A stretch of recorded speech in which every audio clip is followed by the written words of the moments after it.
Welcome to our next adventure with Chemology 411, a podcast about anything and everything.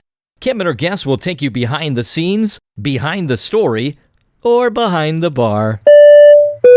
So sit back. Make sure your seatbelt is fastened, tray table in its upright position, all carry-ons stored under the seats. But for this adventure, electronic devices must remain on. As we are ready to take off on our next adventure, introducing Kim Schultz and Chemology 411. Welcome back to Chemology 411. I am Kim Schultz, and this is episode 1. Today is October 3rd, 2019, and we are so excited to have you back for our very, very first actual episode. Tyson, how are you? Good. It's nice to get to the non-imaginary numbers. You remember when... I'm sorry, this is a quick aside. You'll find I do this. Huh? Remember, like, it was a big advance in mathematics to understand zero? Yes. And technology. Oh, yeah. So now we're to the regular numbers that regular people understood even back in the day. Right, we're just normal now. Exciting. Yeah, I wonder how many podcasts start out with episode 0. The smart ones, probably. No, well, maybe they're more pre-planned and they're all ready to go and understand exactly what their structure is going to be. So, yeah, I don't know for sure. I'm doing good otherwise. I don't know how quickly you want to get into stuff, but I'll just pipe in. You pipe in? If I've got anything to say, so go ahead. And what have you been doing? Well, I have been celebrating Kimtober. Kimtober. Do you know what Kimtober is? I'm figuring it's a playoff of October, but you know, the whole rule the world, take over the world scenario. Uh-huh. Something to that effect, but you can explain further. Well, Kimtober I did not invent Kimtober. Oh. I know, I didn't. About 10 years ago, I started doing all these different events during the year. And so I bartended at the break room. And so when we did karaoke in October, I said, come and celebrate Kim's birthday for Kim's karaoke. And then we would do a comedy show, and I'd be like, it's Kim's comedy show. And then we'd have a dance party, and I'd be like, it's Kim's dance party. So anything that happened in October, I always put my name in front of it and invited all my friends and said, let's just celebrate. And then I would always go to North Star, which is a restaurant in town that gives you a free steak dinner for your birthday. So I would take anywhere from 3 to 25 people to the restaurant with me, and we'd celebrate Kimtober. It was just my birthday at that time. And then at every last Sunday of October, I do a potluck. And I invite a potluck of people, meaning just random people that I've met. And some people have never met each other before, which is really cool. So it's not like a circle of friends. It's just a lot of random people. And one night, my friend Jim was at one of my events, and he goes, so what else are we going to do for Kimtober? And I was like, what? And he goes, Kimtober. You know, it's October, all about Kim. You invented it, but you invented it. He just labeled it. He labeled it, exactly. He labeled it. So I did not go out to make this out. So I did a countdown this year, only because you have to keep Facebook interactive, and so I did that. And I was playing with new software, so I have fun with it, but I really don't. It's not focused around my birthday that much. But there are other birthdays in Kimtober. I'm not the only one. I mean, my brother Chris's birthday is October 13th. He was born on Friday the 13th. He's been scary since day one. My daughter is October 10th. Her husband is October 11th. I'm October 22nd. My 2 best friends, it's their birthday today. What is the sign? Libra. Well, October 22nd, 23rd is Libra Scorpion. So you'll notice that I'm kind of bisexual when it comes to that. I have a little bit of both. So I'm a little Libra and a little Scorpion. And sometimes they fight with each other. So I'm balanced over here, but Scorpion comes in a little bit. So they keep changing that. Like the other day I saw that they were changing it. They're like, you're no longer a Scorpion because we're going to move the dates because of the stars and the planets. And I was like, that's crap. I guess it is supposed to adjust it is based on the planetary all the positions as opposed to a particular date. So if that adjusted over the period of eons or cycles, that would make sense. I don't remember what the usual transition date is, but yeah, that is. Well, they changed it, and I'm thinking, so what about all those people that have all that Libra stuff, and it moves into a Scorpion? I think it's just like they have to go out and buy all new stuff. They're gonna bid on eBay. I'm not a Libra anymore. I think I have 0 things around my sign, but I may have a couple of things. I have none. Since 2009, is that what you said? How long Kim Tober's been around? So now we're on the 11th year, or because if it happened in 2009, then we're 11. Wow. So I've been doing this for a long time now, especially doing like the potluck dinner. I love that, and I've actually had a potluck dinner where 2 people showed up. And I mean, like, all these people are like, we're coming. I mean, a potluck dinner with 2 people. I mean, we had a lot of chili left over because my mom had made chili. It was like mom was there and myself was there. And then 2 people showed up. And then I'll have a potluck and I'll have 40 people show up. I never know. And it just keeps growing, though. I mean, when we talk about the old introvert versus extrovert thing, that would mean the first time there's only 2 people showed up would be the last time an introvert had that. That it's a little bit of, well, I guess that's not going to work. So is this? We have a rundown in front of us. Is this a question or? Yeah. So okay. So for my birthday now, I don't have karaoke anymore. So for my birthday now, we do the steak dinner. I have a group of people do a steak dinner, and I do my potluck dinner. And I go out with my girlfriends because all of our birthdays are in October. We'll go out somewhere around your birthday. Yeah, October 3rd, October 4th, October 22nd. Those are it, because 2 of them birthdays today, Terry and Tony, are born the same day because they're twins. We kind of do our own little dinner thing, and that's about it. What we do for birthdays. I'm not a big gift giver. Now with my new cards, I send out cards, but I don't send out a birthday card necessarily for you unless I see unless I see something on Facebook. But as for like gifts and things, I don't ever like collect gifts. I don't give out gifts for birthdays very often. It's not something that I just don't celebrate those things. But because October, it's fun, I just kind of made it fun for myself. So what about you? I don't. My birthday, my big tradition is to take off work so people can't bother me about my birthday. And other than that, just whatever, quiet time or something. So when's your birthday? I'm a Gemini. Gemini. Yeah, so. That tells me nothing. I don't know. It's just it doesn't tell me anything either. It's just the twin thing, which makes sense, kind of a dichotomy deal. Right. But I don't know all that stuff. I don't know the details of astrology. So I mean, I might, if it's around a weekend, I might do that and then go visit family. But otherwise, I just take the day off. Take the day off and just enjoy it. You don't go get a free steak dinner? Oh, no. I've never done that. I mean, I'm a veteran, so some places have the veteran days, discount meals. But I've not North ever Star done gives you a free steak dinner. It's free steak dinner. You just go there, show them your ID. Man, I got to remember that. Yeah, North Star. Yeah, and it's a good. $15 credit, so you can get their tops. You can get their sirloin steak, potato salad, or you can get, anything you want and take $15 off. Nice. That's a really good deal. And we should put that out there. Does anybody else have some place near where they live where you get a whole, not just a discount, but a free something because of your birthday? That'd be free meal. Like a lot of places do desserts, I notice, but we're talking meal. Just the other day, 2 people asked in one of the groups that said, "Does anybody do anything for birthdays?" And I was like, "North Star gives you a free steak dinner," and they're like, "It's not free," and I'm like, "It's free for me. Like I've done it.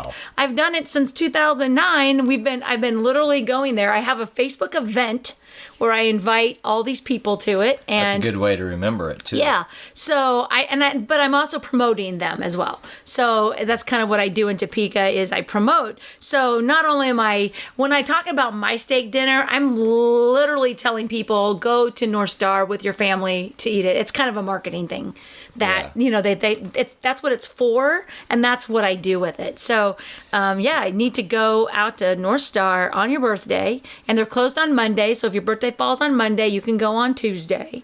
This year, my birthday falls on a Tuesday, so we'll be going out there. Jeff will already contact me about a week before. Kim, how many people are coming? Because last time we had the whole middle table and like 2 or 3 booths. I mean, it just gets bigger every year. So you just got back from a trip, right? Oh my gosh, yes. From the Hotlanta. From Hotlanta. I go to Atlanta every year. I used to go twice a year to visit my friends James and Robert. They moved to Dallas 5 years ago. So now I only go to Atlanta once because I made new friends while I was going to Atlanta, Damon and Rob. And so when my friends moved to Dallas, Damon and Rob were like, "You're not going to not visit us anymore, are you?" I mean, Kim is popular. I'm just popular when it comes to people wanting me to visit. I have all these places I go all year, and all it is people calling me and saying, "Please come visit." So you don't have particular plans outside of visiting no. for a given year, and they just go do something in that once you're there? Yeah. So like this year, I almost didn't make it. You almost didn't make it, I know from behind the scenes that you're at least trying to do some interesting things from a certain very prominent series. I guess it didn't go through, but just yet. But that's a home of The Walking Dead. They got tours or anything where you can go to things like this is where we filmed the such and such scene of The Walking Dead. I don't know. I haven't got that far yet. But they also did Stranger Things down in Atlanta. Oh. And so now that I know that, I think I'm going to do research on all the different places that they filmed. And then when I'm going back next September, I'm going to go film some of those places for Stranger Things. Because I've never seen The Walking Dead.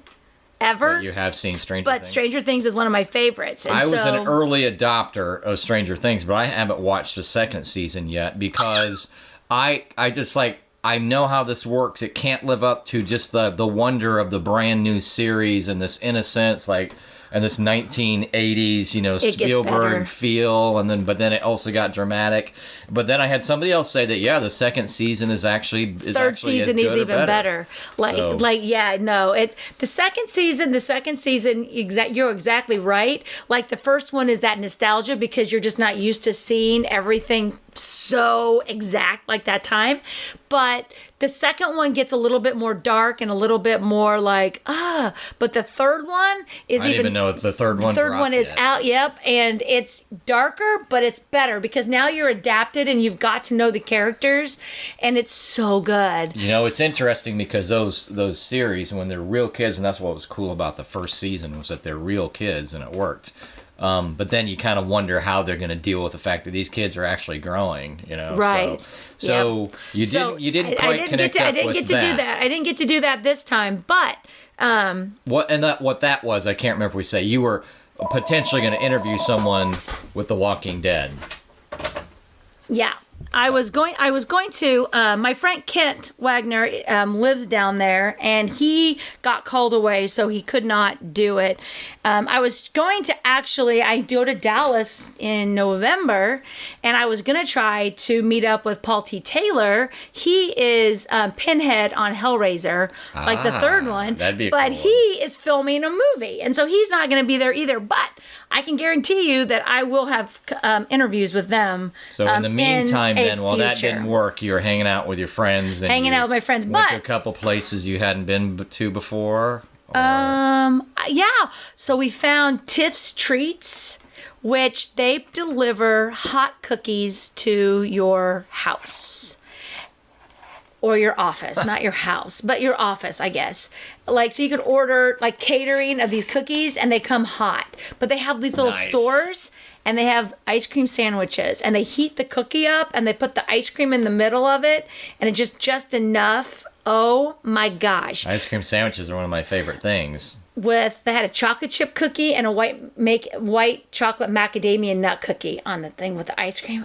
Oh, it's good when they're cookie based. Yeah. Oh my gosh, they were so good. So I did that, and then we did find a couple new restaurants that we went to. We ate at home a lot. We just kind of laid around, and I just worked. So what is this? What is this? Cream corn or something? You mentioned.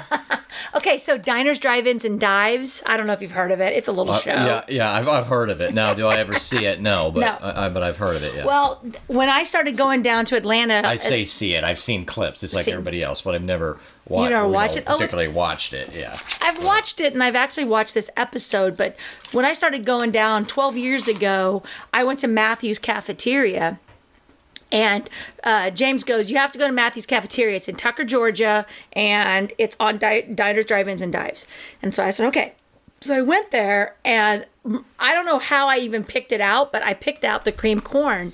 And I have eaten at Matthew's Cafeteria every visit to Atlanta on Friday, and I have never missed cream corn because it is the best cream corn you'll ever eat. I don't know how they do it. But even so, 2 times ago, I went and the lady gave me a serving and I go, is there any way I can get a little bit more? I come all the way from Kansas every year just for your cream corn.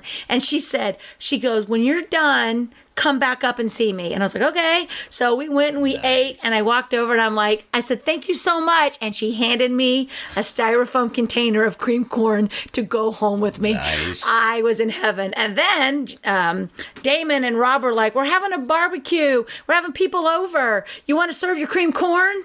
You're like, No. No, I don't want to serve I said, yes, I will serve my cream corn. And the funny thing is that they'd never had it before. And then, I'll take a bite of it. And they're like, wow, that's really, really good. So this Matthew's Cafeteria, is that purely Atlanta or just kind of regional? It's just Tucker, just the one location. Just Tucker. A home-cooked meal you have to find on Diners, Drive-Ins, and Dives. I always get the fried chicken. That makes sense. That they wouldn't have they probably don't even have regional places on that show, do they? Yeah, I don't think so. I think they're all little ones. But this is it's you go through, it's cafeteria style. You just pick what you want. You're like, I want this. They don't have soda. They only have like lemonade, tea, water, and some juices. They don't even carry the soda in there. I always get the lemonade. It's just so good. So and ice cream too? No, they don't have ice cream. No, it's something about you going to another place. That's Brewster's. So I got there and they were like, we have something really bad to tell you. And I was like, what? And they were like, Brewster's closed. And I was like, what? And they're like, oh, our location that we normally go to. There's like 7 more. And I was like, you are jerks. Because I always go and I always get ice cream at Brewster's. Except this time, I was a little peeved because they have like the little customer card that you can clip, and then after on your 9th one, sure, you get a free one, right? Mm-hmm. Do you know how long it takes someone who visits Atlanta once a year to get a free ice cream? I could do the math, but yeah, I could guess. So anyway, last year they said, well, we have a new app that's on your phone. So I got the app on my phone, and she goes, but if you still have the card, we can clip it. So they stamped my card, and I have 4 more years until free ice cream. And so I get up to Brewster's this time, and I have my card, and there is no adult around. These are just young kids. They don't speak English very well. And I'm like, I have my card, and she's like, we don't take that card anymore. And I was like, okay. So I have the app. And she says it's $4.19. And so I said, well, I have the app. She takes my credit card, runs it, and I said, do you need my app? And she goes, oh, I'm sorry. I needed the app before I ran the credit card. And I was like, so can you put it on my app? And how do I get my punches to my app? And so she was like, I don't know. And so I thought, well, that's not good. I have been struggling for how many years? 6 years to get my free ice cream, and now it's gone. So Kim does what I do best. I emailed Brewster's because I, for one, do not believe, I want them to understand what customers feel. I'm not going to yell at this poor young teenager. But there was no adult around to even talk to. And so she had no clue. So I emailed Brewster's and I was like, this is what's going on. They emailed me right back. They were very nice. And they said, we don't, we don't honor the card anymore as of this date, which was right after I the last punch, which if the girl would have just told me I have the app, she could have just not punched it. But anyway, she goes, but we put $3 on your app when you got the app. No one told me, so the $3 is gone. But if you send me the receipt, I will add this purchase on. I can't do it, whatever. And I was like, I'm taking pictures of everything, and I'm still getting something out of this deal because I have been freaking working forever. Yes. And now they have to make it right so I can talk about it. Come on, people. Because every time I go 4 more years and I get a free ice cream, and it was going to be 3. You are a ground soldier for justice. That's all I can say. Ice cream justice. I know. I was like, come on, people. So anyway, we'll see what I get. There'll be an update, I'm sure, on And that. speaking of sweet things, Charlie and the Chocolate Factory. Whoa. Okay, so my friends have season tickets to the Fox Theater. Have you ever been to Atlanta? Nope, I have never even gotten close to Atlanta. Never. Okay, so the Fox Theater is it's incredible. It is this old theater. There's so much history to it. It's ridiculous. Anyway, this is my second show. I saw a show a couple years ago there, and this time they said, well, Lori has an extra ticket to Charlie and the Chocolate Factory. And I'm like, I didn't even know that was a musical. it's That's a brand musical? flippin' new. Ah, Oh my gosh. Like, blew my mind. The character that played Willy Wonka, he's an actor, and you'd have to look up his name. I had to go research him. The little kid that played Charlie Bucket, the whole thing, how they did the Oompa Loompas was incredible. so it's a professional. Professional, theater yeah. company. It's a Broadway one. And did you like Johnny Depp's version at all? Some people found it loved highly it. creepy. I liked it. I loved I really it. liked it. I loved like it. both movies. I but- do. They're both to me. They're the same theme, totally different movie. and both. But I loved Johnny Willy Depp. Wonka's are happily. I just had the word on the tip of my.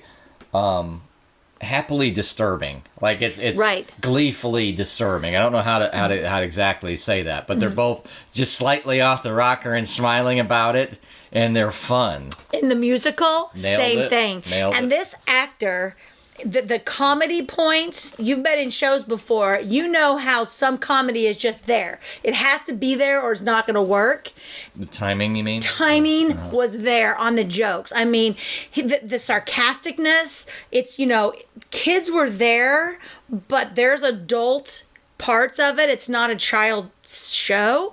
And so it was just incredible of the little boy behind me when the girl, the blueberry. So this girl's, eats the blueberry gum, and then she starts blowing up, and then they take her off stage, and then she comes back on, and she's this Like huge floating, flippin' blue ball, and then they take her off, and the next thing you know, you just see all this juice spill out, and the kid behind me goes, "Mom, did they kill her?" "No, honey, they're just going to take her to the juicer and she'll be fine." And that's like, they're trying to describe to these kids the show. No, she died, because they were like, the humor was kind of like, I don't know if we want to be here. You keep killing children. So it was really good. That's cool. It was really good. But I can tell you one thing is, before my vacation started, first of all, I have my Southwest credit card, and I put thousands of points on my card. My Westar goes on my card. Nothing comes I don't know out. what Westar is. Oh, is it Evergy now? Oh no, but I mean like listeners. What is that? Oh, country. It's our energy. It's our electric. It's our electric company. I'm thinking gas, because we have Kansas Gas and Westar Energy. So it's our electric company. So any bill, I don't put anything comes out of my checking account. My checking account is your cash.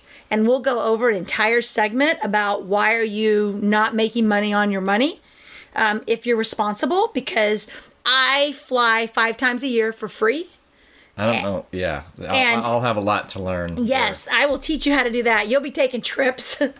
I never take trips. Oh, you should take trips. But anyway, Southwest, I picked Southwest because of the flights are affordable. They go everywhere. I had AirTran, which was purchased by Southwest. So that's kind of how I got grandfathered into Southwest credit card, is because I had an AirTran card.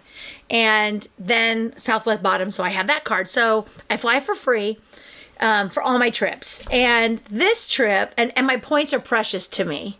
So doing my Hamilton trip, I made 20,000 points. That is a trip to Florida.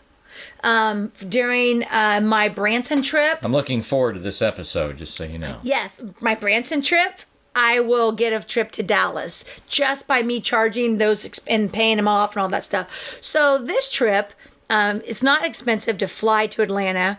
And so it was like 18,000 points.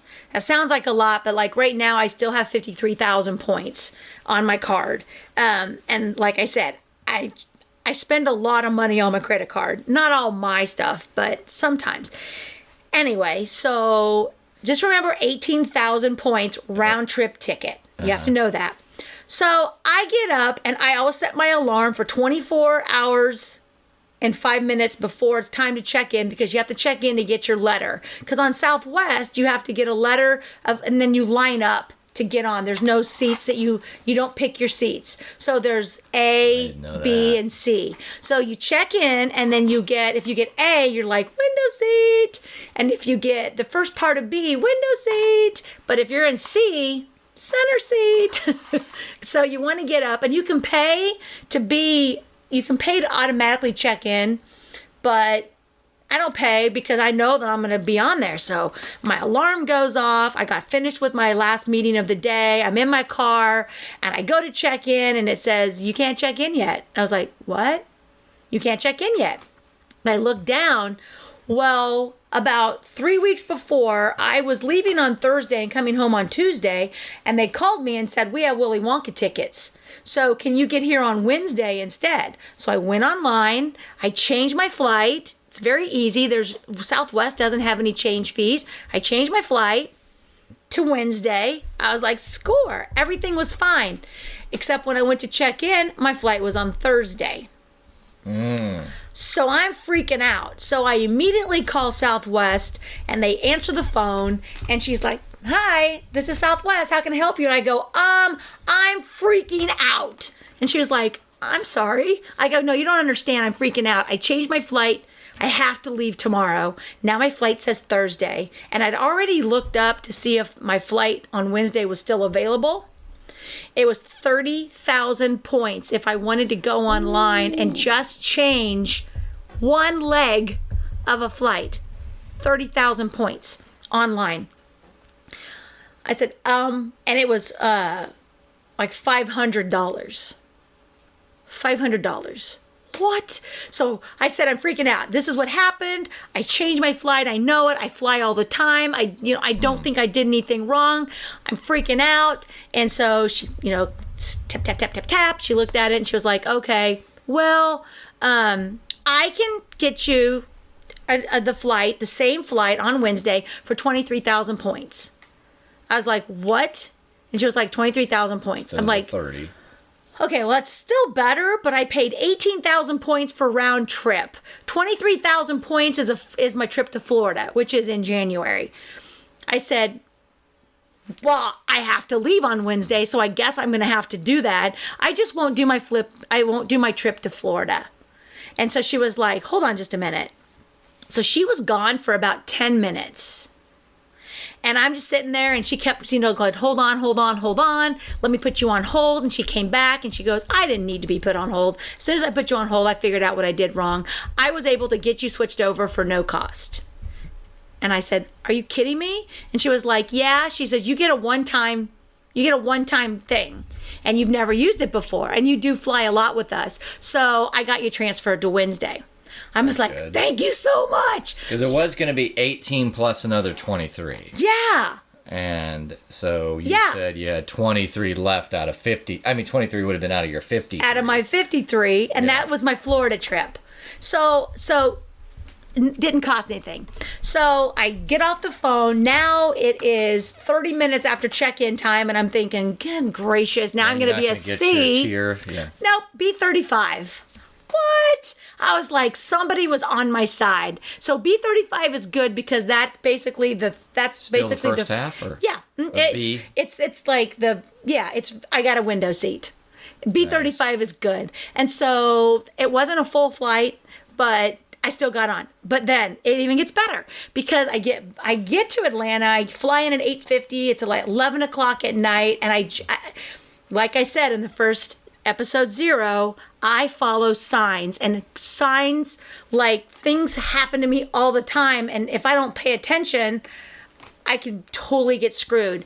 And Rob said something to me, and I said, well, let me look up on my phone and see what time I leave. I need to set my alarm for my clock. And we were talking about something about eating lunch or something. And I look up, and it says, I leave Kansas City at 5:55 on Thursday. You leave Kansas City at 5:55 on Thursday? Mm-hmm. Okay. I don't understand that. So now I'm freaking out again. I was like, what? So I scroll down. I have no return flight. I only have my original Thursday flight now. I had a Wednesday flight at 5:55. I have a Thursday flight at 5:55. So I call Southwest again.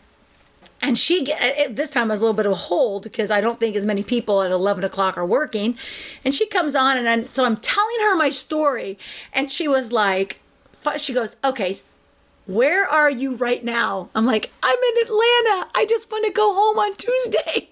And she's like, but you're leaving tomorrow from Kansas City. No, I left today from Kansas City. I'm in Atlanta. So she goes, I'm sorry, I'm going to have to put you on hold. So she comes back like 5 minutes later, and she's laughing. And she goes, you can refresh your browser. The person who changed your flight forgot to hit the last button on the screen. And she goes, it didn't kick out the other one. It added one, didn't kick it out. You're good. You're back on the flight. So I don't know what really happened. If something was messed up, I'm just gonna say thank you so much. But I got home on Tuesday. So long story short, you're still happy with how they replied to you. Yes. Even though there was some seeming concerns in the meantime. Right, and you know, good thing you looked it up early. That's what I'm saying, and you know what was my fault was I should have when I changed my flight to Wednesday, I should have gone back and I should have checked it then. You just don't think when you hit submit and it goes like this, you're changed, that you should, you know what, I'm going to double check from now on. I mean, I just learned. And I am sure at some point something could have been my fault. It didn't matter. They were awesome. And I wasn't mean. I didn't call up and yell and scream at them. And this kind of goes by maybe if you're nice, not all the time, but maybe if you're nice, I didn't have to spend 23,000 points. If I think of, you call up and you're like screaming and yelling at them, they'd have been like, bitch, 30,000 points. Yeah, I agree. And so Southwest, I mean, they have always been there. There's other Southwest stories that I have. I love them.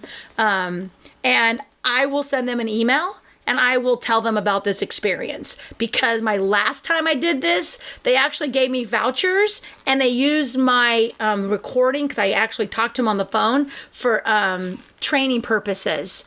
And it was all good. Like, it was how a bad experience, how a customer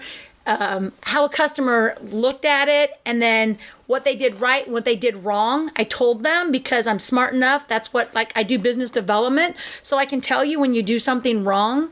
I'm good at that. And so she said, this was very educational. I would like everyone to hear this call, and we would like to reward you for that.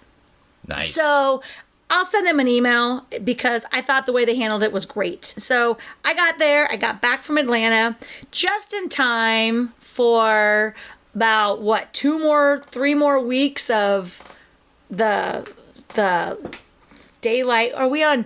So tell me, we have daylight savings time coming up. You were telling me earlier about daylight savings time is what we go in April, meaning it saves daylight so we have more time in the evening. But when we fall back, we actually go to regular time. Is that right? Yeah, so this is our main topic for the day, and we were talking before that when you put up some questions on Facebook and got some responses, I think some people get it mixed up when they say they don't like the transition. They have to remember which thing they would be getting rid of if they got rid of daylight saving time, right? So, and that's another thing, by the way, an aside is that at least one place I looked said, when we say daylight savings, it's actually wrong. It's daylight saving. I'm a little confused by that. I always say daylight savings. But when people go, man, I hate it when it gets dark so early, it's like, well, then you actually are saying you want a year-round daylight saving time. Right. And I just said savings again. But so, yes, that's correct, that you go into daylight saving and whenever we do that. And, so all the time that we... in the spring, in the late spring, or early summer. We're in it right now for another whatever couple it is. Weeks. And then we get out of it and we go back to normal time and all that... So when we're complaining about getting rid of it, we're actually saying we want less summer hours. So it would be dark at 8 o'clock. Right. So I don't think people understand when they say just get rid of it totally because it messes us up. I personally like in the middle of summer being out at night. Having daylight until right near where we live. It gets to basically as late as sunset being right at 9. Yeah. At the very latest. It doesn't go any further than that. Right. Yeah. And the more north you go, I mean, I think it's the shorter the days or something like that. I've never understood that. This is a phenomenon. I'm going to go on a way aside right now, but very quickly. I've looked into flat Earth and decided, no. But there are just a couple things that intrigue me, and one is, and maybe someone can explain this to me. I don't get it. If the farthest on the globe that the sun ever goes up is the lines of the tropics, that's as far as it goes. That's how the tropics are defined. Right. It's like 23.5, 22.5 north of the equator and then south, whatever that number is, 22.5, 23.5. That's as far as it goes, where it would be the sun would be directly overhead. So how is it that in the middle of summer the days are longer north, but not way north? I get when it's way north, right? Because then it's like it's peeking over the top of the globe, like up in Alaska. But like Minnesota compared to the middle of Kansas, their latest daylight is later than this in the middle of Kansas, and I never understand that because the sun's even further south for them. That doesn't make any sense to me. Yeah, which is bizarre to me. But anyway, back to the main topic. Let's talk about some daylight savings and things about daylight savings. Well, it's kind of interesting because when I talk about daylight savings time, I think about conserving energy. That was like when they go into the political aspect of it. But a lot of people are like with the farmers, but so that the farmers would have more daylight. But reality is that when we were researching it, a lot of the farmers didn't want it because it made it darker in the morning, which didn't get the fields dried out.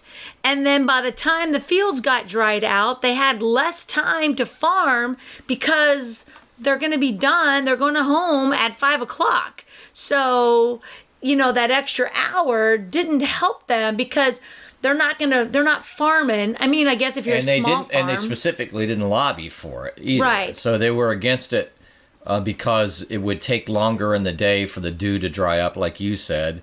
But the people still had their breaks at certain periods of time. Then something about, what do I have here? Cows weren't ready to be milked. The cows weren't going to be ready to be milked an hour earlier. Right.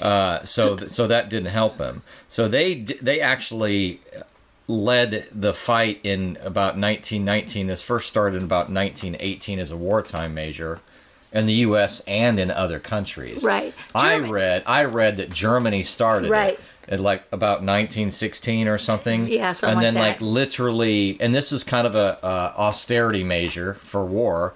And then literally weeks later, Great Britain did the same thing. Right. And then at some point, we did it. And then almost immediately, there was a call for a repeal in America. And the agrarian interests are the ones that led that repeal of national daylight savings time. Right. And then that I think it didn't go through at first, but it did So the idea around that is it's always been the people who've really wanted have always been more like the industries based on recreation. Yeah. And a bit, businesses and retail outlets that are more like recreational. So you'll feel more like being out later in the evening, right, to go. And it always has had to do with conserving energy. I mean, that was one of the biggest things, whether it conserved it or not, because it would stay lighter, so you didn't have to have the lights on as late or something. And then you go to bed at 10, so they're thinking, like you don't turn lights on at 7 or whatever. Right. I mean, so there was an energy part to it. I'm not exactly sure if it really worked or not. Yeah, and I wonder, outside of the wartime measurement, we've only been in the, quote, everything has to be green period now for about a decade. Yeah. So I wonder if we're not kind of implanting, some of our thinking over how much we really cared about that, or whether it was really just, hey, you got more nighttime hours. Right. Because it is a longer day. If it's a longer day, we might as well shift that day.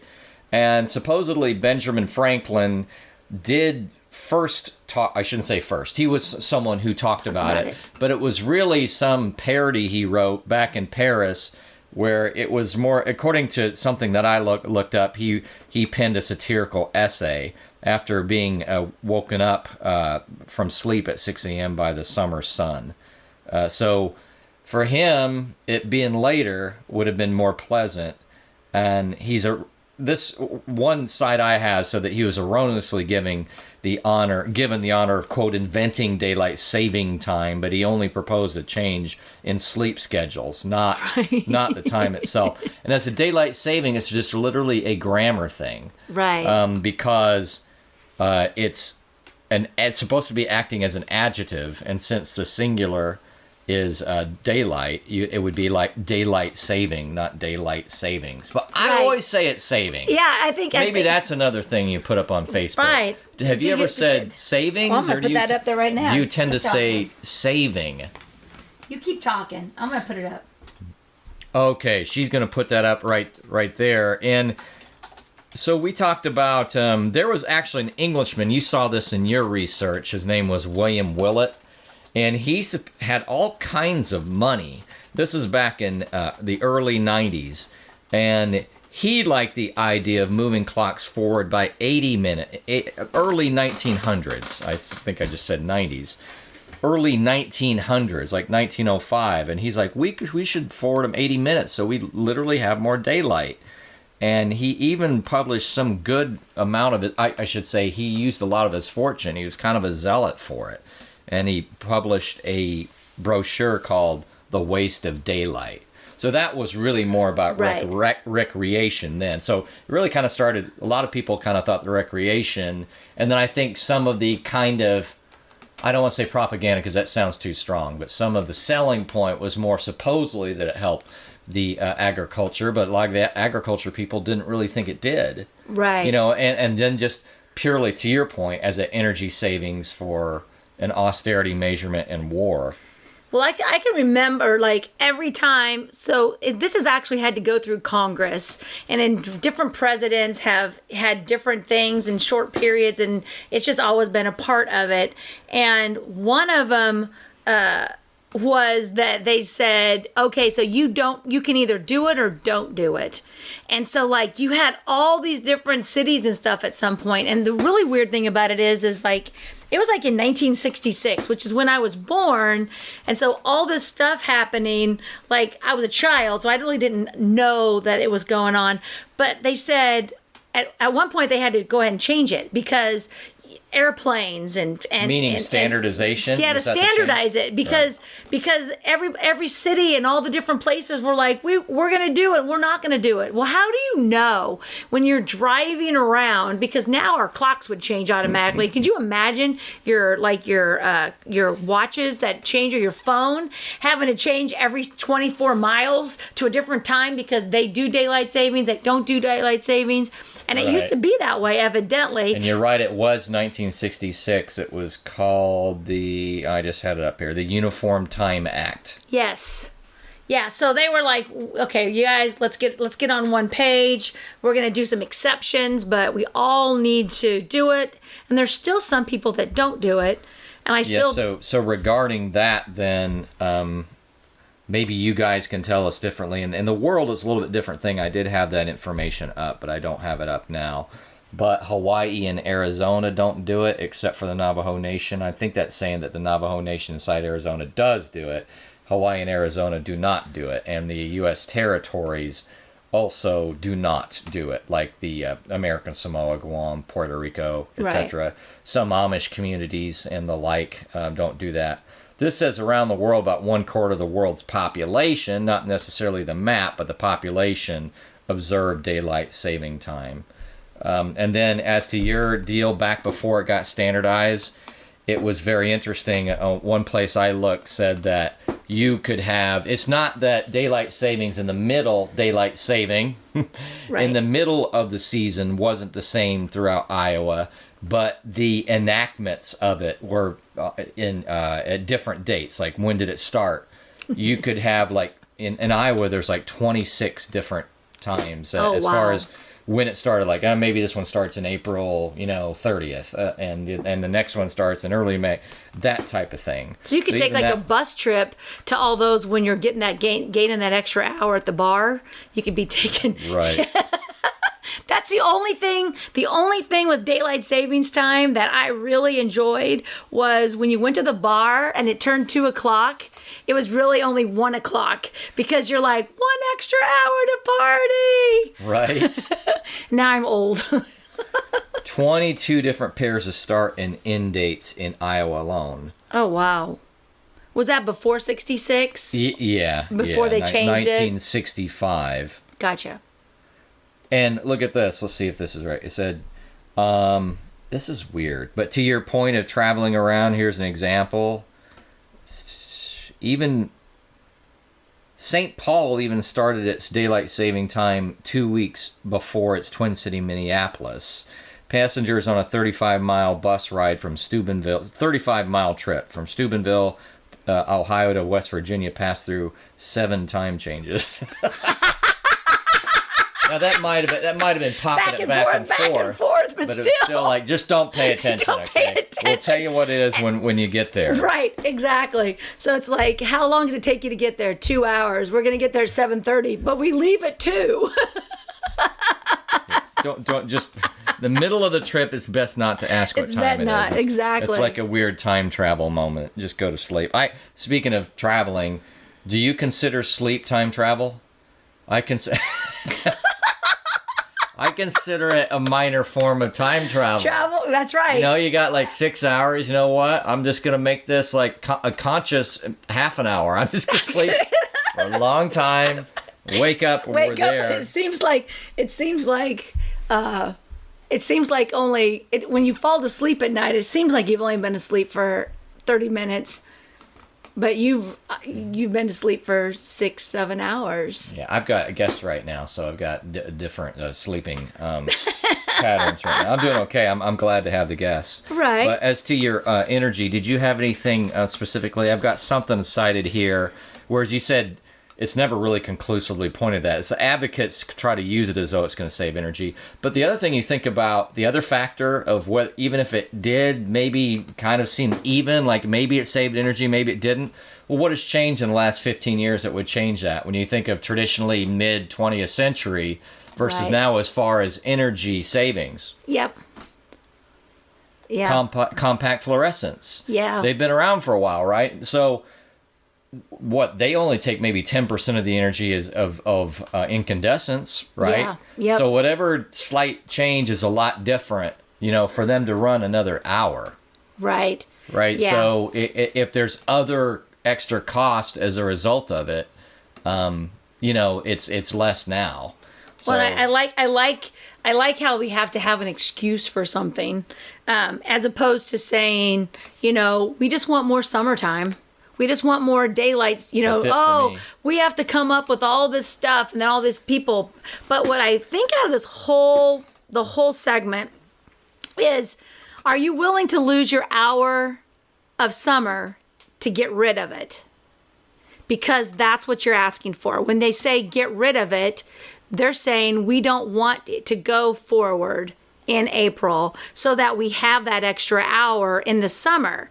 Everybody says that now they're tired of having in Kansas, we're going into fall and winter when you're doing bonfires. Nobody wants to wait till 10 o'clock to do a bonfire. So you're doing your bonfires because you have less hours. Now you can do it at 8 o'clock because it's darker. So the events that we do in the fall in this area of the country are, it's okay to get darker earlier if in the That's worst your weather. opinion. Right, that's my It's opinion. your opinion. Oh, it's getting heated in here. But what I'm saying is that that's going back to normal time. Yeah. So do we want to never go back to normal time and just call it standard time? I've got one better for you. There's a couple things. I want you to bring up, after I say this, your little deal about the health effects, so we can make a distinction. Yeah. But before that, I've always thought, as someone who suffers from undiagnosed seasonal affective disorder, Me too. that why don't we add the extra hour in the winter when it's almost dark when I get off work? Can I get an amen? Yes. I mean, you're not traditional work hours, but Right. for a lot of people, it's like, now I work at a job that's kind of cushy, first world problems. I don't make a ton of money, but if I do it, I can get out at 4:30. Whereas a lot of times my other jobs, it's like, no, good luck getting out at 5 or 5:30, and it's dark before long after that. Right. At the peak of the winter. Yep. And what I wouldn't give just to get out of work and still have that last little desperate daylight that I can enjoy instead of it being dark and cold. So you're in work all day I say long. switch it. How about them apples? That's what I'm saying is don't go back to it. Just stay right now. Listen, morning, for people like me who are like, what good does morning daylight do for me before I get to work? Zero. 'Cause Yeah. I wake up in time to get to work. I know I'm a worst case example, but even like you're about to head to work. Yeah. So how much, unless you're one of those go to get your run in the early dawn hours, Yep. it's not like it's helping you a whole lot, where you would enjoy the daylight at the end of the day. Here where we live, it's pretty interesting, because if you go look on the time and date and the sunrise, sunset, you can put in your particular location. Right. And even your particular coordinates, I believe, and see exactly your sunrise, sunset. You can and peek forward to different parts of the year too. And basically, the earliest sunset is 5, like on the dot where we live. And practically on the dot, the latest sunset in the summer is 9, because of daylight savings time. So you get done at 5 at that peak. It's dark already. Well, you know what? That might lead into, so we were talking about these health effects, which now that kind of even makes a little bit more sense to me. So the heart attack doesn't, although maybe mention depression that first, does. though. Unless no, go ahead and if you have, So they have mention the basic. Yeah, I was gonna say, so chances of a heart attack and stuff like that for the first few days, due to lack of sleep and the I would have to say maybe even the stress of, I've already. Yesterday in my meetings, they asked me, what do you want for Christmas? And I said, I just don't want winter. I just don't want, I just get so depressed, and I can't handle it. So I have the seasonal depression as well, to where I don't want to leave my house. I totally become an introvert at that point. I mean, I talk to people, but I don't want to leave. It's going to snow. I'm not leaving. I'm canceling plans nonstop. And I have a 4-wheel drive car. I don't want to go. I don't want some idiot to smash into me. I'm just going to stay home. But in the summer, it can be 110 degrees. I'm going to put on a tank top, shorts. I'm going to go outside. I'm going to do what I want. So I already start gearing up for it. So I could see that some people with maybe the heart, but The other transition. The stat was that during the transitional period, we're talking only a couple days, you'll see some things where you see some headline about it being bad for you. This is one of those perfect examples of looking into details. It turns out they're just talking about the transition period as your body's adjusting, and your circadian rhythms are adjusting. Well, really, you're adjusting the fact that you're no longer quite in the same reference to your circadian rhythms. You've also geared yourself up and stressed out about it because we make such a big deal about it. Oh my gosh! It's more like that. So it's not that the headline is one or the other was more healthy or unhealthy. It's that during that transition period, you're more or less likely to have a heart attack and this type of things. Right. And on top of that, you're adding just kind of mentally the stress. Right. Of losing that hour, if you will. Right. I don't see, because remember now it changes, I believe, in early November, like November 3rd. Yeah, it's like the first, like November. Yeah, it's the first. Whereas it used to change, I think, sometime in October. So from 1 month from today that we recorded this, October 3rd to November 3rd. Yes, that is correct. I looked that up. For some people, they really like the winter. Oh, by the way, a quick aside, I heard this as I was in public at a business today, and someone said, "Oh, if we can just not have winter, that'd be great." Here where we are, we don't have mountains, so there's not, and we don't have enough snow for there to be recreational cross-country skiing or snowmobiling. Nothing. I've lived in Iowa. They get enough snow, people have snowmobiles. There's not enough snow down here. No. So it doesn't help us. So that's why it just kind of gets cold, and sometimes the snow's pretty, but it never necessarily stays long enough, and people don't have equipment to go enjoy it. We don't have snow cross-country skiing trails. Anyway, lost my train of thought on that. It was about, but the woman at the public place says, "Oh, but no, I have to wear I've got some great sweaters." And I've decided that part of the reason that women like their, pumpkin spice, they're so cozy. Oh my gosh, and I look so cute in the sweater. I think that's part of it. Boots. They get to wear the other part of the wardrobe. It is. It's so funny. And I'm not even criticizing. I'm just observing. I think it's like they're excited about this idea. I look so cute in this sweater. And it's just so. And there's also hoodies. That's like I get my hoodie out. And some girls like There one comedian has a bit on this, but it's pretty funny because some women, I think it's very important for some women to seem so dainty. It's like, I'm so cold. So cold. Until you hit menopause, and then you got hot flashes. Right, but that just gets to get to wear. Then you're stripping off your sweaters. You put your tank top on because there's one comedian that says he's pretty sure that the women dress for basically the walk-in. And that's why, like, right after they make the other women jealous for some. It's just the walk-in, and then they're freezing, and it sucks, and it's not practical at all. I know. Yeah, it's like the older women have all their their sweaters and stuff on, and then you go to an event, and you've got the young 20-somethings, and this is like still April and May when we're in the springtime here, because it's not that hot yet, and you'll go to an event and you still have your jeans on, maybe a sweater, and then the girl walks in her little string tank top and a little mini dress, and you're just like, she is so freaking cold. And she's over there with all of her friends, and they have their little pumps on, and you're just like, does she not know it's 52 degrees outside? It's not meant to be practical. It's like, but you are correct. She's like, I'm going out. The boys are going to be there. I got to look cute. I got this new summer outfit. And the whole day she's miserable. I remember those days. Because that's what this comedian says. I got you figure out. Your whole point is just to be cute. Yeah, it is. And then I'm going to say an actual semi-bad word where you're trying to get the other woman to say, damn, that bitch is looking cute. Exactly. And then you're cold and she needs a, can I borrow your jacket? That type of thing. So you bet. Right. Yeah, unless you're a tomboy like me, and then you're just like, I got a new sweatshirt. So we should put up on the Facebook whether or not people think maybe we should have daylight saving in the winter.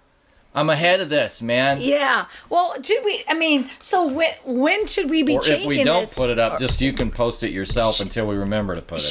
Should we just leave it? Like what? Like do we just lose an hour? Just call it good, move on?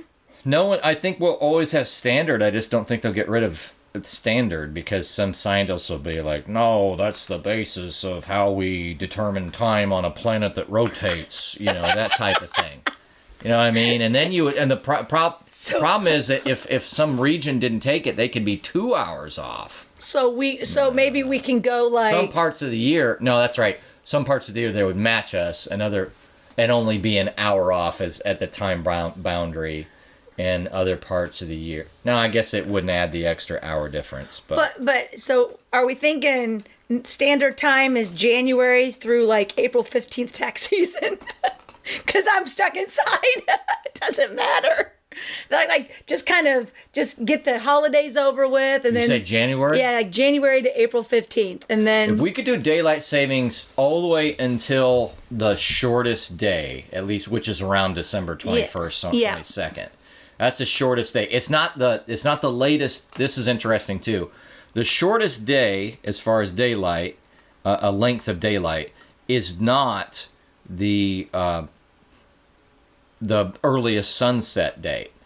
The earliest sunset date actually lags that by about 7 or 10 days. Right. And it's something having to do with just the revolution around the sun. It's quite interesting that it's not the same. Yeah. So even though the shortest date might end up only being whatever it ends up being, I don't even remember, it's about 10 hours or 11 hours where we are. I forget, because basically 8 o'clock in the morning till 5, so about 9 hours. Right. That day is not the earliest sunset because it's getting it's getting longer, but it's getting longer at the front end of the day. Right. And so for another, whatever it is, 7 or 10 days, the sunset continues to be ever so slightly. It doesn't start to lengthen yet. It stays at 5 o'clock here, where our 5 o'clock basically on the dot. It stays there for several days, even though the sun is rising earlier. In the day. So the days are getting longer, but they're only at the front end. Only at the front end. Which, like I said, who cares? I don't like. So, it doesn't matter to me. I look out and I'm gonna. Yeah, some people are runners. Get a little light to put on your head. Yeah, and early morning runners, it makes sense that they might like it. If you need to, but that I think I totally agree. I would vote if we have to do it. Okay, so I didn't get to my second health thing. The second health thing was the car accidents, and that makes sense to me now because it's darker. You all of a sudden go to darker. You're at work. You're tired.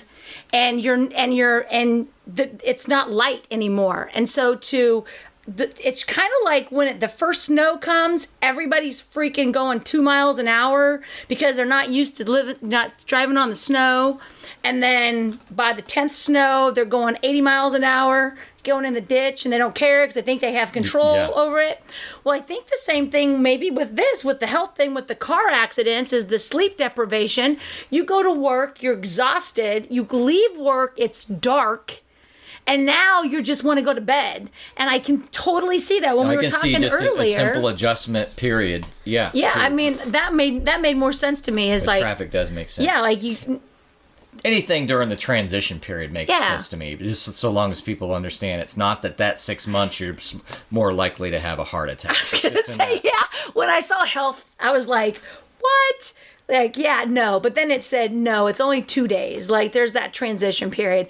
But now, when I read the car part, I was like, I don't understand. But when you said get off work, because like you said, I don't work traditional hours. Mm-hmm. I'm working here and there. I don't even know what time it is. When daylight savings happens, I wake up when I wake up. The same thing. I don't care what time it is. I just still wake up, and my internal clock is really good at daylight savings, so it just kind of wakes me up at the same time. I go to bed at 7:30. And I mean, I wake up at 7:30 before daylight savings time. After daylight savings times, I wake up at 7:30. And so, That totally makes sense So, to me. just so you guys know, we haven't determined a name for the recording complex, but we may or may not edit out that phone call attempt. Oh, this time. yeah. So don't worry about it. It's just episode 1, all Yes, right? Relax. exactly. Well, and that's Just just relax. showing that I'm in my office, and telemarketers are always calling me, or spam. Somebody's wanting to do my Asking warranty. me, I think that the idea I just came up with would probably be my favorite would be daylight savings time throughout the year, but the problem is that's not going to happen. So, and then I Right. thought, well, if we do daylight savings time, what if we at least make it all the way through the shortest day of the year? Right. I don't know, man. I'd like to do that. So tell us, if you go to Kimology 411, our Facebook group, tell us about your thoughts on the daylight saving. Including being creative, not just how much you like it or how much you don't like it. Because, we had people that answered it, and they were like, I don't like it getting dark at 5 and blah, blah, blah, blah. Well, I don't think, like Tyson said, I don't think they understand that you're telling us you want the summer days shorter, because when you say get rid of daylight saving time, It's not helping your winter. it's not helping the summer either, because that's the extra hour. Get rid of it, yeah. But They're just saying get rid of it because we're just so tired, we don't want to do it. But I don't think people understand why we have it. Not for energy, not for farmers, but so we can party at the lake till 9:00 in Party Cove. I know people have party coves everywhere. We have party coves here. We party. And, out or go for I'm walks. the introvert up on the bridge walking by looking down at the Party Cove. Hey, look at all those boats connected together. Are you judging us? No, quite the opposite. Have you ever seen that meme where the guy's, he looks kind of like the guy who plays the Incredible Hulk in all the Marvels, but it's not that actor. It's not Mark Ruffalo. But he's like sitting on a swing. He's just sitting there looking lonely. And then they have him sitting somewhere else on a bench. And then always like sitting like near an empty pool. Or like he's in the empty pool. Just looking lonely, thinking about things. That's me up on the bridge looking down at Party Cove. With you guys with your like 200-watt speakers attached to your boats. Yeah. And I can see how lobster red you are from 200 yards away. No, I'm kidding. See how drunk everybody is? I do worry a little bit, but I'm like, well, there's enough of them. If anybody falls in, presumably at least one of them are sober enough to rescue that person. Yeah. It's amazing. It's amazing how your spidey instincts go into play when you're drunk and something bad happens. Like you sober up for like 20 minutes, your adrenaline starts pumping. So yeah, daylight savings time. Let us know what you think. Whether you just have a silly observation or creative observation, or just your general what your thoughts are about it and keeping it, or not having it at all, or making it year round. Whatever you think. Yeah, tell us exactly what you think. It's not like we can get it changed or anything, but we might have someone listening to this, and it might educate them. So maybe on Facebook they won't be saying get rid of daylight saving time. They might say, guys, we really need to figure out how to keep our hour worth of our summer, because just like most things that happen, it has a dollar value behind it. Not saving energy, but getting out to goofy golf with your family and giving you that extra hour. In the summer, the kids are out of school. Going to the pool, keeping everything open a little bit later so they can make more money, using up the nice weather. I mean, a lot of places just have nice weather all the time, but in the Midwest, we don't. We've got 3 months, and now we've got like 8 weeks of summer, like pool time, because the kids go to school so early and get out so late now. They've kind of messed all that up for us. So you gotta get as much time in as you possibly can. So yeah, one last thing real quick, I kind of forget, just frames of reference for people, is that when I lived in the colder part of the states, in the more in northern Midwest, yeah, then it becomes more arguable. It's like, well, you don't really want to go out anyway in the winter because it's so cold and crummy. So that's part of the argument. Realize Right. that. It's not just That's what I said earlier. Okay. That's what I was saying is, if you got to change, if you want that, the winter doesn't make so much a difference because a lot of people, we don't have outdoor sports. Everything goes indoors in our area. Not every area, but in our area, they play soccer inside. Everything goes inside because of the weather. So I don't allow it being dark for me not to go do something.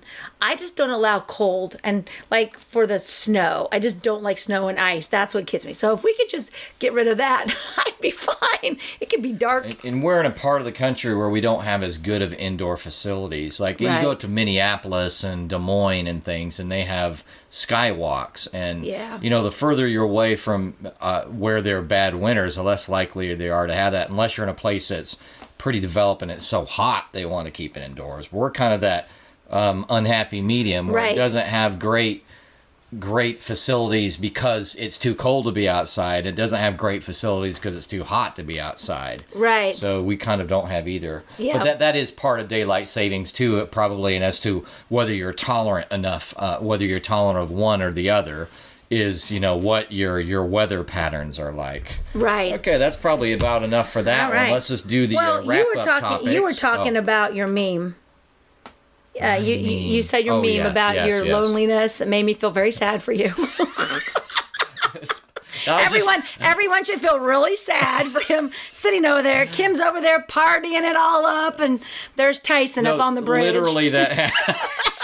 I mean, to be clear, I'm not like reaching over the bridge, looking down longingly. No, you're thinking of like all the bad things that could possibly happen. I'm just walking by, actually. Just that you can't avoid all these loud drunk people with their speakers way up and 30 boats connected together. I'm just the one up on the road trying to exercise. That's all. But all right, so memes are going to be a part of the show because memes are huge, and I love making memes. And I've actually just finished. While I was down in Atlanta, I finished my first series, and I'm doing them by series. So the first series is called the Food for Thought. And so there's 12 of them that on the group you'll see. I'm sharing them everywhere because they're Kimology 411. Because the group you can't share from that group because it's private. So what stays in there you can't share it to your regular page. But you can go timestamp it stamp it down in the lower right or something like that. Right, but I share it on my shareable pages so that people can share it because I believe that what I have to say is very important. I only recently heard about this, that there was a uniform place where you could go find those and easily, it's like a place where the interface is such that you can easily make a meme based off underlying... Canva is the one I use. It's just a free software. It's on my phone and it's on my computer. And you can pay for certain backgrounds and certain features, but I don't because I have Photoshop. So I'll go into Canva and I'll use some of their stuff and I'll get it designed. It takes me a couple seconds. It's more like coming up with what I want to say because my memes are me. They're coming from me. Now somebody else might have said it someplace else because there's only so many words and so many sentences you can make, but I'm not copying from them. This is just coming from me. And then so my first one has all food. It's not about food, but it was food for thought and they had all these food backgrounds. So they kind of start out but it has nothing to do with food. That'll be fun. When you mentioned this pre-show, I didn't realize you're saying that you were authoring memes, and that's kind of part of me has always been I'm the guy who when I send a card I got to do better than Hallmark. Me too. I add something that's totally silly or fun inside. No matter what they say, I'll go add the one step further. So I'd probably write memes too. That sounds like fun. So you'll have original memes. I already started sharing them. So cool. I have 12, and I'm doing them in sets of 12, 1 dozen. And so the Food for Thought, I haven't come up with my second one yet, but Food for Thought will take me through November, and I'll get some more. But these are more inspirational ones. The ones in the group that I've had so far. The one that just came out yesterday for number 4. She's looking at her other screen. I'm looking at my computer here. That's party. Yeah, celebrate the good days longer than you stress over the bad days. So they're just kind of positive things that I'm telling people to do. Yeah, I like it. It looks good. Because it's like some sort of a fancy pizza or something like that. I have my one that's my healthy food. Number 3 says, sometimes you have to change your focus to meet your desired outcomes. Meaning sometimes you want something, but you really need to you need to change. And a lot of people are not willing to change. They think, no. I'm gonna do it this way, and it's gonna get there. And so I say that was it. And it's a world's fault. It's not my fault. My number 1 says, disagreeing with someone doesn't mean either person is wrong. And that's what I want people. May not. But it doesn't mean that both people are wrong. You can have a conversation because I can argue both sides of the conversation. If you want to go on to it, I will argue both sides of it. I can debate you. If you come up and say this. Oh, yeah, I can argue 3 sides. What? This is like Name That Tune. Some weird version of Name That Tune. Well, those look very cool. So anyway, I'm doing the memes, but the ones I don't like, the memes I don't like people using memes, which are supposed to be fun, witty, and uplifting in my mind. I don't like them using memes to put false information on. So I don't like someone that makes some kind of a comment that someone reads and takes it literally. Like, that's not true. That is just no possible. That's why I generally don't forward them, because you have to kind of pick them apart to know the real truth. So even though there are some memes where I'm like, I'll let that stand, but I generally don't forward memes because it's usually a little bit too, I don't want to say, it's too concise, but that's not the word I was looking for. It's not the full picture, and it tends to be a little bit, propagandizing. Or in some cases a lot. But worse, to your point, if it's just wrong. So like the one that gets me is there's one that has a refrigerator that's empty and a refrigerator that is like stocked full with food on the outside. And it says on the empty one, it says working 40 hours a week and this is your refrigerator. And then this one is living off the government. This is your refrigerator. So they're basically trying to say that you work 40 hours a week and you can't afford food, but these people over here from the government are just filling their refrigerators full of food, which is not true. So those are the kind of things that, like, why are you sharing that? Because now you're getting mad. It tends to be alienating, and it's not the full picture, and it's like what should be the start of the argument, the start of the discussion, becomes just a bow, shot across the bow. Right, and that's why I don't tend to like them, even if I might any particular one. But the reason you brought that up is if you want to share some of those that we either consider to dissect in the show, we'd be happy to do that. Right. Yep. So go into the group and then just put the picture, but put episode 1 so we know what you're doing, so we don't just think you're being a jerk. That's your general, isn't that going to be your general rule? I don't know if you'd mentioned that before, so that we know better your strategy on how we can track back to an episode and maybe follow back on the episode and do supplemental material off of it. Mm-hmm. If you can remember to label in some fashion, and what was that exact format that so just ideally, basically, if they don't, but ideally. But, I mean, when we're on episode 942 and we've had all this stuff go on and someone starts this podcast and they're on episode 13 and they just post something in the group, we're not going to know like where it was from. But if you tell us episode 13, so this would be episode 1, you can make your comment that, whatever, and then post the meme. That way people in the group won't think you're an idiot. To give them some context, and it'll tell them go back and listen to the thing, and then we'll know what you're talking about. We might have to go back and listen to one. But I think the idea is good, is because as anybody who listens to podcasts know, you don't discover it in the same year, let alone month, as someone else who may have started it from the beginning or started up differently. And a lot of times you'll want to, because you like a certain series, you might go back to the beginning after hearing one of the recent ones. So you could be really far back. So it's good to kind of reference. It could be June 2092 right now. Oh boy, that's going to be a good year for me. I won't be around, but you might have started listening to this, and hopefully our ancestors will have taken it on. So, but anyway, that's all I have to say for this episode 1. What else do you have? Can I mention my podcast really quick? Oh, yes. So I have the Scales of Truth, and it's now on, where did I put it?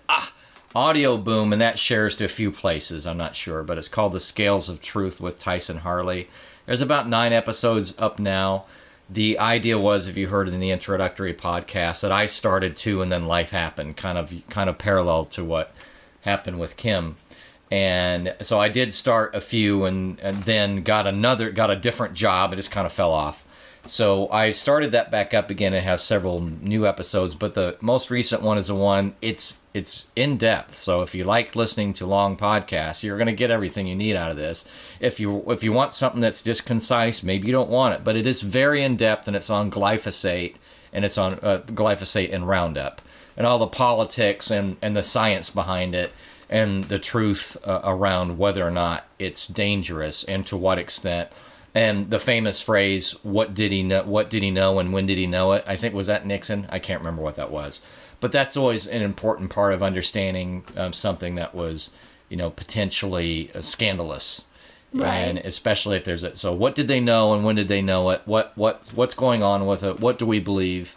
It's a pretty complete episode, and probably the one I'm most proud of so far, even though it's pretty long. Right. I can definitely learn to organize better, but I definitely did some structure with it. So go listen to that, Scales of Truth with Tyson Harley, glyphosate. And I've got to think of my next episode, unfortunately. I try to just throw some fun ones in there, too, and then try to think of a more serious, evergreen, subject, too. So right, yeah, you don't want to... And I'll go ahead and mention this episode. I also have a Facebook presence now. It's pretty new. Yes. So you can look for Tyson Harley. I'm sure Kim has shared it. And I'll mention this episode back over there. Well, definitely. All right. Well, I think Kimtober has started out fantastic. And if it's July, we are looking forward to Kimtober. Like I said, podcasts are kind of fun because this isn't a live thing. This is something that you build today, October 3rd, 2019, and then people are just going to listen to it at any time. And I like people to understand where we're at in time, because when we talk about what we did today, that's today, but if you're listening to it a year from now, we didn't do it today. So that's kind of what I like about the podcast, is making sure people realize that this is the past, but you're listening to it on 10/3/2019. It's the present, but you're not going to, because it doesn't release until next Tuesday. Oh boy, I know. But point is, I think it's good to at least say, even if it doesn't release, you're not live. You still we're not live, and we're still going on. I do want to do one shout out to Tyson, because he did my intro, and it is amazing. Thank you so much. Yeah, that was fun to do. I may have mentioned I have a radio background, but it's not like we had the usual tools of production, but we still had fun trying to piece it together. Yeah. Kind of take out the old skills and try to sharpen them a bit. So we'll work on it and see if we do something different. But that was a lot of fun. It was, and it was good. And I thank you for that, because, when you're trying to be professional, you want to start out as professional as you possibly can at the beginning. And I know a couple of my friends who have added intros to their podcasts, because when I mentioned that we were doing it, they were like, oh, I should probably do it. So they had found someone, and they got it as well. So anyway, all right, everyone. Thank you so much. This is episode 1. We are happy that you stuck through all of this stuff. We hope that you learned a little bit about daylight savings. Don't forget to go to Kimology 411 on our Facebook group and comment about any of the subjects that we've talked about today. If you've been to Matthew's Diner, if you've seen Willy Wonka, daylight saving, or daylight savings. I mean, which one do you say? I say daylight savings time. It's like paper bag and paper sack, right? Some of those other things. Pop and soda. Yep. Pop and soda. But so we had that. What about Southwest Airlines? Give me a shout out about that. Anything, just make sure you put episode 1 so that everyone knows what you're talking about in the group, so that they'll want to go listen and see what you have to say. So anyway, until next time, I say this is Kim Schultz with Kimology 411. Keep taking your adventures. Thanks, guys. See you, everybody.